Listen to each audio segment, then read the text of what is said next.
नमस्कार दोस्तों, GS recipe के यूट्यूब चैनल पर आपका स्वागत है। आज हम चंद्रगुप्त मौर्य और बिंदुसार के बारे में डिस्कस करेंगे। जितने भी प्रीवियस ईयर क्वेश्चन आए हुए हैं आईएएस और पीसीएस में, उन सभी क्वेश्चनों का डिस्कशन इस वाली वीडियो में किया जाएगा। चलिए पहले क्वेश्चन से स्टार्ट करते हैं। पहला क्वेश्चन बोल रहा है, निम्नलिखित में से कौन सा सबसे पुराना राजवंश है? तो इसका सही आंसर क्या है? इसका सही आंसर है ऑप्शन नंबर बी। मौर्य जो राजवंश है यह सबसे पुराना है। इसके बारे में कुछ महत्वपूर्ण तथ्य जान लीजिए। महत्वपूर्ण तथ्य ये है कि जो मौर्य राजवंश की जो स्थापना हुई थी वह लगभग 323 ईसा पूर्व के लगभग हुई थी, और चंद्रगुप्त मौर्य ने मगध के नंद वंश के जो अंतिम शासक थे, जिनका नाम था घनानंद को पराजित करके मौर्य वंश की स्थापना करी थी। और इनकी सहायता किन्होंने करी थी? तो जो चाणक्य थे, चाणक्य जी ने इनकी सहायता की थी। चंद्रगुप्त मौर्य जो थे भारत के उन महानतम सम्राटों में से एक हैं जिन्होंने अपने व्यक्तित्व तथा अपने कृतियों से इतिहास के पन्नों में क्रांतिकारी परिवर्तन उत्पन्न किया। ठीक है। और इसके बारे में महत्वपूर्ण तथ्य क्या है? महत्वपूर्ण तथ्य ये है कि चंद्रगुप्त मौर्य के बाद बिंदुसार के बाद अशोक के बाद कुणाल, लास्ट नाम क्या है? कुणाल। ये मौर्य वंश के शासक थे। उसके बाद एक और नाम आता है, बहुत फेमस है, जिसका नाम है अग्निमित्र जो राजा था वह शुंग वंश का शासक था। कौन से वंश था? शुंग वंश का ये शासक था। जो कि ये जो अग्निमित्र था, ये और कौन था? या जो पुष्यमित्र शुंग था ना, जिन्होंने शुंग राजवंश की स्थापना करी थी, उसका यह बेटा भी था और उसका एक उत्तराधिकारी भी था। तो इस प्रश्न का सही जवाब क्या था? Option number B is the right answer.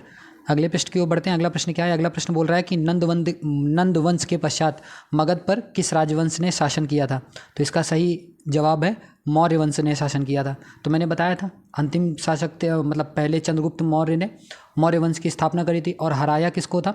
हराया था मगध के नंद वंश के अंतिम शासक घनानंद को हराया था। ठीक है। तो इस प्रश्न का सही जवाब क्या है? Option number A is the right answer.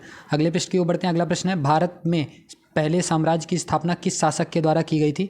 तो पहले साम्राज्य की जो स्थापना है वह चंद्रगुप्त मौर्य के द्वारा की गई थी। किनके द्वारा? चंद्रगुप्त मौर्य जी के द्वारा की गई थी। Option number A is the right answer. अगले प्रश्न की ओर बढ़ते हैं। अगला प्रश्न क्या है? अगला प्रश्न बोल रहा है कि निम्नलिखित में से कौन एक मौर्य वंश का शासक नहीं है? कौन है जो मौर्य वंश का शासक नहीं था? उसका नाम है अग्निमित्र। और अग्निमित्र अगर मौर्य वंश का शासक नहीं था तो यह किसका शासक था? मैंने बताया था, यह शुंग वंश का शासक था। कौन से? शुंग वंश का शासक था। और जो पुष्यमित्र शुंग थे उनका यह बेटा था। ठीक है। तो इस प्रश्न का सही जवाब है option number B is the right answer. अगले प्रश्न की ओर बढ़ते हैं। अगला प्रश्न क्या है? अगला प्रश्न बोल रहा है कि निम्नलिखित में से किस एक में चंद्रगुप्त मौर्य द्वारा मगध का राज सिंहासन प्राप्त करने की कथा दी गई है? तो इसका सही जवाब क्या है? इसका सही जवाब है ऑप्शन नंबर सी, मुद्रा राक्षस में यह बताया गया है। इसके बारे में महत्वपूर्ण तथ्य जान लीजिए। महत्वपूर्ण तथ्य यह है कि जो मुद्रा राक्षस जो रचना है यह किसके द्वारा की गई है? यह विशाख दत्त के द्वारा की गई थी। किनके द्वारा? विशाख दत्त के द्वारा इसकी रचना की गई थी। और लगभग 4वीं से 5वीं शताब्दी में इसकी रचना की गई थी। इस ग्रंथ में क्या है? मुद्रा राक्षस में, इस ग्रंथ में चंद्रगुप्त मौर्य को वृषल की संज्ञा दी गई है। नोट कर लीजिएगा, इंपॉर्टेंट है, पूछा भी गया है। इस ग्रंथ में चंद्रगुप्त मौर्य को वृषल की संज्ञा दी गई है। इस ग्रंथ से नंद वंश के पतन के बारे में हमें पता चलता है और मौर्य साम्राज्य की स्थापना के बारे में हमें जानकारी मिलती है। इस ग्रंथ के अनुसार चंद्रगुप्त जो मौर्य थे वह निम्न कुल के थे, वह उच्च कुल के नहीं थे, वह निम्न कुल के थे।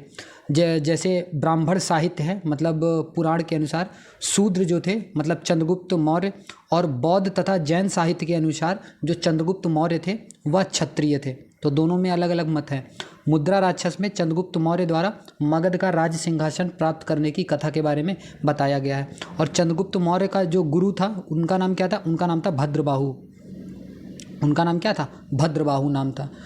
फिर उसके बाद एक अभिलेख है जिसका नाम है जूनागढ़ अभिलेख। क्या नाम है? जूनागढ़ अभिलेख। और यह है कहाँ पर? यह है रुद्रदामन में। रुद्रदामन के जूनागढ़ शिलालेख से हमें यह पता चलता है कि चंद्रगुप्त जो थे वह उनका प्रभाव जो था वह पश्चिम भारत पर था। ठीक है। तो इस प्रश्न का जवाब क्या था? इस प्रश्न का सही आंसर था option number C is the right answer. अगले प्रश्न की ओर बढ़ते हैं। अगला प्रश्न क्या है? अगला प्रश्न बोल रहा है कि निम्नलिखित में से किस पुस्तक में चंद्रगुप्त मौर्य को वृषल कहा गया? मैंने बताया था किस में कहा गया है? मुद्रा राक्षस में कहा गया। मुद्रा राक्षस के रचयिता कौन है? उनका नाम है Vishakhadatta. Option number A is the right answer. अगले प्रश्न की ओर बढ़ते हैं। अगला प्रश्न क्या है? अगला प्रश्न बोल रहा है जिसके ग्रंथ में चंद्रगुप्त मौर्य का विशिष्ट रूप से वर्णन हुआ है वह कौन है? वह कौन है? वह है Vishakhadatta ji. Option number C is the right answer. Vishakhadatta ने मुद्रा राक्षस की रचना की और उसमें चंद्रगुप्त मौर्य के बारे में बताया गया है। ठीक है, option number C is the right answer. अगले प्रश्न की ओर बढ़ते हैं। अगला प्रश्न क्या है? अगला प्रश्न बड़ा है, ध्यान से पढ़िएगा। विशाखदत्त के प्राचीन भारतीय नाटक मुद्रा राक्षस की विषय वस्तु क्या है? तो इसकी जो विषय वस्तु है वह चंद्रगुप्त मौर्य के समय में राज दरबार की दुर्भिसंधियों के बारे में बताया गया है। तो इस प्रश्न का सही जवाब क्या है? इस प्रश्न का सही जवाब है option number D is the right answer. Option number D is the right answer. अगले प्रश्न की ओर बढ़ते हैं। अगला प्रश्न क्या है? अगला प्रश्न बोल रहा है कि सैंड्रो कोट्स ने चंद्रगुप्त मौर्य की पहचान किससे की है? तो किसने की है? तो इसका सही जवाब है option number A, William Jones ने की है। इसके बारे में महत्वपूर्ण तथ्य जान लीजिए। जो एक आदमी थे जिनका नाम था स्ट्रैबो, और एक और थे स्ट्रैबो एवं जस्टिन।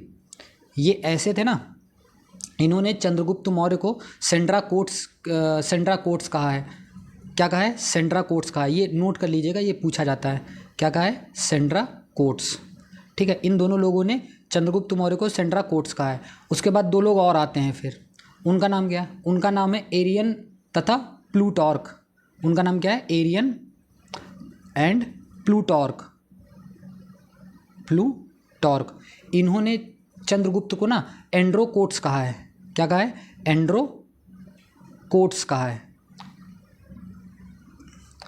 तथा एक और आए थे जिनका नाम क्या था? जिनका नाम था फिलार्कस।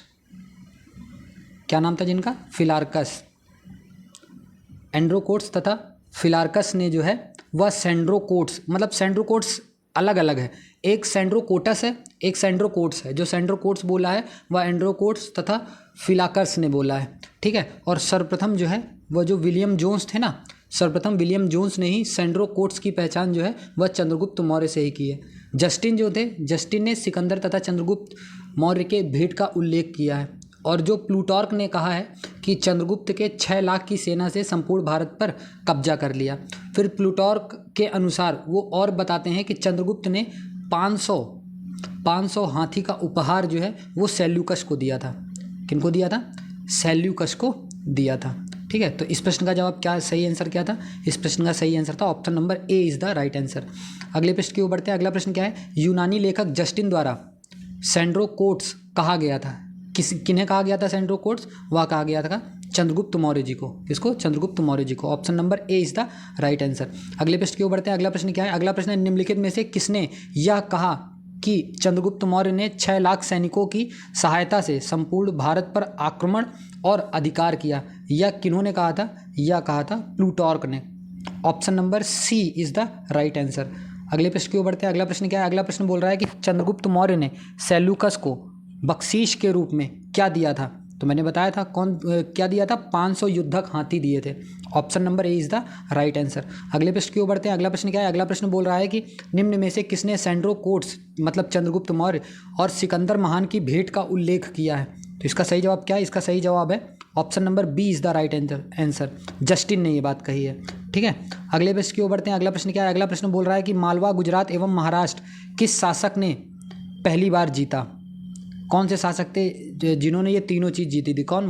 मालवा को भी, गुजरात को भी और महाराष्ट्र को भी।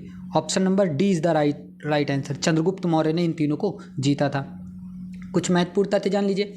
महत्वपूर्ण तथ्य यह है कि जो चंद्रगुप्त मौर्य जी हैं उन्होंने मालवा, गुजरात एवं महाराष्ट्र को पहली बार विजित किया था। और चंद्रगुप्त मौर्य का जो साम्राज्य था वह संपूर्ण भारत में फैला था। उसका जो विशाल साम्राज्य था वह उत्तर में ईरान सीमा से लेकर दक्षिण में वर्तमान जो उत्तरी कर्नाटक है ना वहाँ तक फैला हुआ था। और पूरब की बात की जाए तो पूर्व में मगध से लेकर पश्चिम में जो गुजरात का सौराष्ट्र है वहाँ तक तथा सुपारा तक पूरा संपूर्ण प्रदेश जो है उसके साम्राज्य के अधीन था। एक सीरिया के एक शासक थे। कौन थे? सीरिया के एक शासक थे। सीरिया के एक शासक थे जिनका नाम क्या था? जिनका नाम था सेल्यूकस। जिनका नाम क्या था? जिनका नाम था सेल्यूकस। नोट कर लीजिएगा, जिनका नाम था सेल्यूकस। सेल्यूकस को 305 ईसा पूर्व में चंद्रगुप्त मौर्य ने हराकर उनसे वैवाहिक संबंध बनाए। उनकी बेटी से शादी की थी इन्होंने, है ना। और क्या महत्वपूर्ण तथ्य और यह है कि चंद्रगुप्त मौर्य ने विशाल मौर्य साम्राज्य की स्थापना करी तथा इस विशाल साम्राज्य की जो राजधानी है वह पाटलिपुत्र बनाई। क्या बनाई? पाटलिपुत्र बनाई। क्वेश्चन पूछा जा सकता है कि चंद्रगुप्त मौर्य ने अपनी राजधानी क्या बनाई थी, तो ऑप्शन है पाटलिपुत्र बनाई थी। ठीक है, तो इस प्रश्न का जो सही जवाब था वह क्या था? Option number D is the right answer, Chandragupta Maurya. अगले प्रश्न की ओर बढ़ते हैं। अगला प्रश्न क्या है? पाटलिपुत्र को किस शासक ने सर्वप्रथम अपनी राजधानी बनाई? मैंने बताया था ना, क्वेश्चन पूछा जा सकता है किन्होंने बनाई थी? चंद्रगुप्त मौर्य ने बनाई थी। Option number A is the right answer. अगले प्रश्न की ओर बढ़ते हैं। अगला प्रश्न क्या है? अगला प्रश्न है निम्नलिखित में से किस मौर्य राजा ने दक्कन की विजय की थी? किन्होंने दक्कन की विजय की थी? चंद्रगुप्त मौर्य ने दक्कन की विजय की थी। Option number B is the right answer. अगले प्रश्न की ओर बढ़ते हैं। अगला प्रश्न क्या है? अगला प्रश्न बोल रहा है कि सेल्यूकस, जिसको अलेक्जेंडर द्वारा सिंध एवं अफगानिस्तान का प्रशासक नियुक्त किया गया था, को किस भारतीय राजा ने हराया था? तो किस भारतीय राजा ने हराया था? चंद्रगुप्त मौर्य ने हराया था सेल्यूकस को। ठीक है, option number D is the right answer. अगले प्रश्न की ओर बढ़ते हैं। अगला प्रश्न क्या है? अगला प्रश्न है कि वह यूनानी शासक जिसको चंद्रगुप्त मौर्य ने पराजित किया था और वह कहाँ से शासन कर रहा था? तो मैंने बताया था वह सीरिया से शासन कर रहा था और उसका नाम क्या था? उसका नाम था सेल्यूकस। और कब इनको हराया था? 305 ईसा पूर्व में इनको हराया था। तो option number B is the right answer. अगले प्रश्न की ओर बढ़ते हैं। अगला प्रश्न क्या है? अगला प्रश्न बोल रहा है मेगस्थनीज कौन था? जो मेगस्थनीज था ना, वह चंद्रगुप्त मौर्य की राज्यसभा में यूनानी राजदूत था। तो ऑप्शन क्या हो जाएगा? Option number A is the right answer. इसके बारे में भी कुछ महत्वपूर्ण तथ्य जान लीजिए। महत्वपूर्ण तथ्य यह है कि जो चंद्रगुप्त मौर्य थे, इन्होंने मौर्य वंश की स्थापना जो करी थी वह 323 ईसा पूर्व में इसकी स्थापना करी थी और मौर्य वंश जो चला था वह 184 ईसा पूर्व तक चला था। ठीक है, इनके संस्थापक कौन थे? चंद्रगुप्त मौर्य जी थे। चंद्रगुप्त ने पश्चिमी एशिया के यूनानी राजा सेल्यूकस निकेटर को पराजित कर, मैंने बताया था ना, उनकी पुत्री से विवाह कर लिया। और सेल्यूकस ने चंद्रगुप्त मौर्य को दहेज में बहुत चीज़ें दी थी। कौन कौन सी चीज़ें दी थी? सेल्यूकस ने चंद्रगुप्त मौर्य को दहेज में हेरात दिया था, हेरात के बाद कांधार भी दे दिया था, कांधार के बाद मकरान भी दे दिया था, मकरान के बाद काबुल भी दे दिया था, काबुल प्रदेश। ये जो 4 चीज़ें थी इन्होंने दहेज में एक तरीके से दे दिया था। सेल्यूकस ने अपना राजदूत भी भेजा जिनका नाम क्या था? जिनका नाम मेगस्थनीज था। वह कब से कब तक रहा था यहाँ पर? वह लगभग 304 ईसा पूर्व में आया था और लगभग 299 ईसा पूर्व तक वह रहा था चंद्रगुप्त मौर्य जी के दरबार में। और मेगस्थनीज ने भारत में रहकर अपने अनुभवों को एक पुस्तक में लिपिबद्ध किया और उस पुस्तक का नाम है इंडिका। उस पुस्तक का क्या नाम है? उस पुस्तक का नाम है इंडिका। और कुछ महत्वपूर्ण तथ्य जान लीजिए। महत्वपूर्ण तथ्य यह है कि जो मेगस्थनीज की जो पुस्तक है इंडिका, यह अपने मूल रूप में जो लिखी गई थी उस मूल रूप में उपलब्ध नहीं है। लेकिन उनके बाद जो यूनानी लेखक आए जैसे स्ट्रैबो, प्लिनी, एरियन, प्लूटार्क, ठीक है, डायोडोरस तथा जास्टिन, इन्होंने अपनी रचनाओं में इनकी बातों को दोबारा रिपीट करके लिखा हुआ है। ठीक है, तो इस प्रश्न का जो सही जवाब था वह क्या था? वह था option number A is the right answer. अगले प्रश्न की ओर बढ़ते हैं। अगला प्रश्न क्या है? अगला प्रश्न बोल रहा है मेगस्थनीज किसका दूत था? तो मैंने बताया था मेगस्थनीज सेल्यूकस निकेटर का दूत था। Option number A is the right answer. अगले प्रश्न की ओर बढ़ते हैं। अगला प्रश्न है किसके शासनकाल में मेगस्थनीज भारत आया था? तो मैंने बताया था किसके शासनकाल में आया था? चंद्रगुप्त मौर्य के शासनकाल में मेगस्थनीज भारत आया था। Option number C is the right answer. अगले प्रश्न की ओर बढ़ते हैं। अगला प्रश्न क्या है? अगला प्रश्न बोला इंडिका का मूल लेखक कौन था? इंडिका के जो मूल लेखक हैं उनका नाम क्या था? उनका नाम था Megasthenes. Option number B is the right answer. ठीक है, अगला क्वेश्चन बोल रहा है मेगस्थनीज की पुस्तक का क्या नाम था? तो मैंने बताया था मेगस्थनीज की पुस्तक का नाम था indica. Option number D is the right answer. अगले प्रश्न की ओर बढ़ते हैं। अगला प्रश्न क्या है? अगला प्रश्न है कि चंद्रगुप्त मौर्य का गुरु कौन था? तो चंद्रगुप्त मौर्य जी के जो गुरु थे उनका नाम क्या था? उनका नाम था भद्रबाहु। उनका नाम क्या था? भद्रबाहु। इसके बारे में कुछ महत्वपूर्ण तथ्य जान लीजिए। महत्वपूर्ण तथ्य यह है कि जैन परंपरा के अनुसार अगर देखा जाए तो चंद्रगुप्त मौर्य ने अपने जीवन के अंतिम समय में जैन धर्म को अपना लिया था। किसको? जैन धर्म को अपना लिया था सॉरी, तथा भद्रबाहु की शिष्यता ग्रहण कर ली थी और भद्रबाहु को अपना गुरु भी मान लिया था। उनके शासनकाल में के अंत में ना किनके? चंद्रगुप्त मौर्य जी के शासनकाल के अंत में बहुत भीषण अकाल पड़ा। उसके परिणाम स्वरूप चंद्रगुप्त मौर्य जी जो थे उन्होंने अपने पुत्र, उनके पुत्र का नाम था बिंदुसार के पक्ष में सिंहासन त्याग दिया और अपने गुरु भद्रबाहु के साथ कहाँ चले गए? अपने गुरु भद्रबाहु के साथ श्रवणबेल गोला में चले गए। कहाँ पर? नाम नोट कर लीजिएगा, श्रवणबेल गोला, या कहाँ पर आज के कहाँ पर स्थित है? आज के मैसूर में ये स्थित है। ठीक है, मैसूर में तपस्या करने चले गए। इसी स्थान पर सन 298 ईसा पूर्व के लगभग उन्होंने जैन विधि से, जैन विधि कौन सी थी? उपवास विधि थी। और जैन धर्म जो पार्ट बना हुआ है उसमें मैंने बताया था उपवास विधि क्या थी? कुछ भी खाना ना पीना, ठीक है, व्रत रह के, मतलब एक तरीके से उपवास रख के अपने प्राणों को त्याग देना ही उपवास पद्धति से मतलब एक तरीके से प्राण त्यागना कहलाता था। तो इन्होंने इसी विधि से अपने प्राण को त्याग दिया। ठीक है, और इस विधि को क्या कहा जाता है? उपवास पद्धति भी कहा जाता है या संलेखना पद्धति भी कहा जाता है। क्या? संलेखना पद्धति भी कहा जाता है। तो इस प्रश्न का सही जवाब क्या था? इस प्रश्न का सही जवाब था option number A is the right answer. अगले प्रश्न की ओर बढ़ते हैं। अगला प्रश्न क्या है? अगला प्रश्न बोल रहा है कि प्राचीन भारत का वह प्रसिद्ध शासक जिसने अपने जीवन के अंतिम दिनों में जैन धर्म अपनाया था। किन्होंने जैन धर्म अपने अंतिम दिनों में अपनाया था? चंद्रगुप्त मौर्य जी ने अंतिम दिनों में जैन धर्म को अपना लिया था। Option number A is the right answer.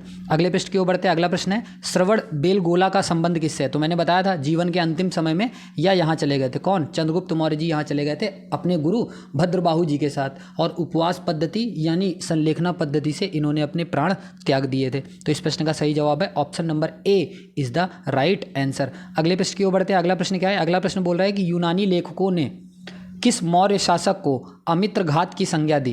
किनको अमित्र घात की संज्ञा दी? तो ऑप्शन है ऑप्शन नंबर बी, बिंदुसार को अमित्र घात की संज्ञा दी।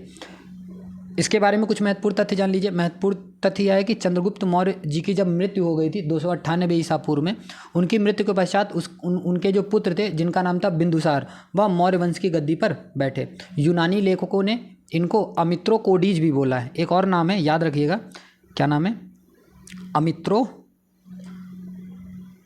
अमित्रोकर्डीज।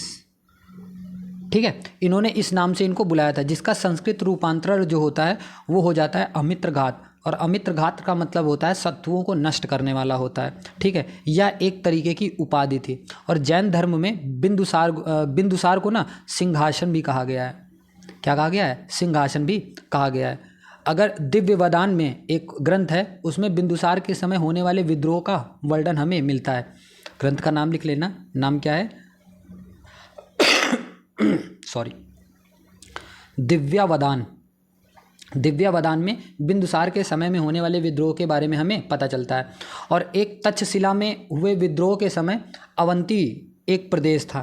क्या था? अवंती एक प्रदेश था। और अवंती प्रदेश का जो राज्यपाल था, अवंती प्रदेश का राज्यपाल कौन था? अवंती प्रदेश का राज्यपाल था अशोक।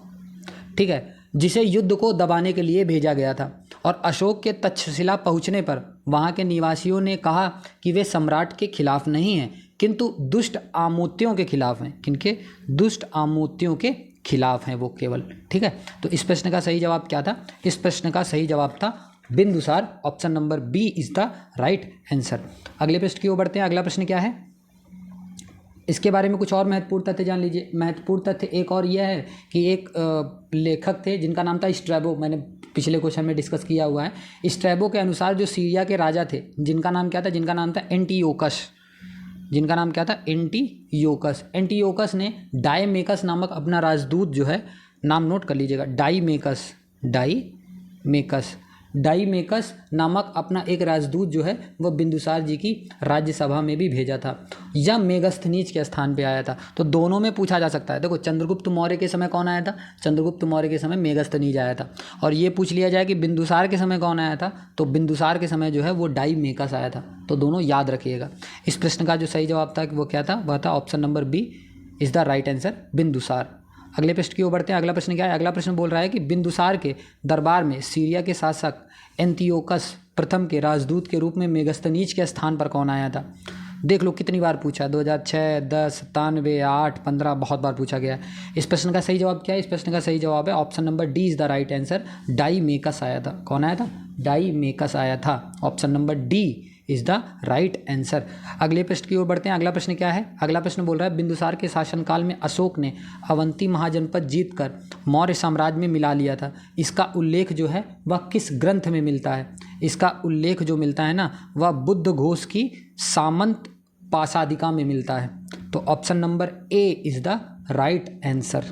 ओके, अगले प्रश्न की ओर बढ़ते हैं। अगला प्रश्न क्या है? अगला प्रश्न बोल रहा है कि बिंदुसार के शासनकाल में तक्षशिला में हुए विद्रोह के समय अशोक किस प्रदेश का राज्यपाल था? तो मैंने बताया था अशोक जो था वह किस प्रदेश का राज्यपाल था? वह अवंती का राज्यपाल था। Option number D is the right answer. अगले प्रश्न की ओर बढ़ते हैं। अगला प्रश्न और आज का अंतिम प्रश्न है, बिंदुसार के काल में किस स्थान पर आमत्यों के विरुद्ध नागरिकों द्वारा सम्राट से शिकायत की गई थी? कहाँ पर की गई थी? तक्षशिला में शिकायत की गई थी। Option number A is the right answer. तो आपको पता चल गया होगा, जो नेक्स्ट टॉपिक होगा वह अशोक के बारे में बताया जाएगा उसमें। तो यह जो सीरीज चल रही है कैसी लग रही है आपको, प्लीज़ कमेंट सेक्शन में लिख के बताइए। चैनल को सब्सक्राइब करिए और वीडियो को लाइक करिए और अपने दोस्तों और फैमिली मेम्बर से भी चैनल को सब्सक्राइब करवाइए। धन्यवाद।